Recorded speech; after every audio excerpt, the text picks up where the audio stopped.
Dobrý večer, jsme v čajovně, na zemi, v Příbrami a muži z Houzu jsou tady, aby předvedli zase jeden ze svých tradičních skvělých výkonů, tak jako vždy pro početné několikahlavé publikum. Slepecká hůl, černý brejle, rukavice bílý, je to, jak když se prvně před holkou slíkáš trable. Takže dnes jsme si přijeli poslat Petra Bednáře a protože abychom se spojili, tak máme všichni černičky. A brýle. Čajovna je takový zajímavý prostor tady v Příbrami, který dlouho ležel ladem, takže my tu nejsme náhodou, protože jsme se rozhodli, že bychom rádi, aby tento prostor trochu ožil, naší maličkostí a možná do budoucna, aby se tu začalo zase něco dít. Máme nějaké plány, které si ještě teď možná v tomto momentu necháme pro sebe, ale do budoucna si myslím, do blízkého budoucna, že se něco možná tady stane.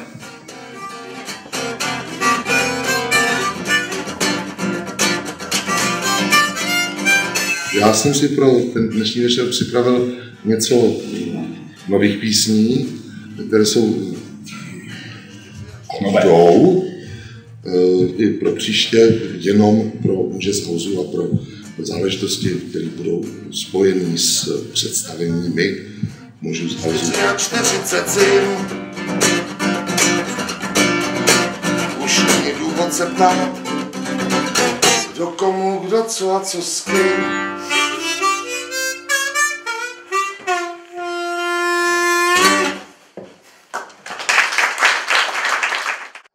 Chlápek, co si píská o výtahu, to ví. Umrkaný pikolík, to ví, všichni to vědí. Mám největší chuť nedělat vůbec nic.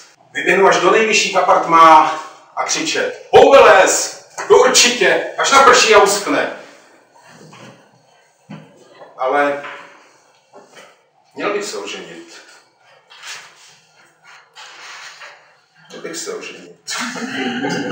Prosím tě, rozsvěť, ať je mezi námi jasno. Prosím tě, rozsvěť. Mužskou idylku našeho klábosední předušil napůl plačtivý, napůl jedovatý hlas maminky. Tak si daj jinou matku, otec ti určitě rád pomůže. Pak má jedna maminka třískla dveřmi, no skoro jako paní Kinterová, a odešla do kuchyně. To obdivuhodně probudilo mého tatínka, který vyskočil z postele a s vytřeštěnýma očima zařval: Ježíš Péťo, ty jsi vůle, já ještě víc.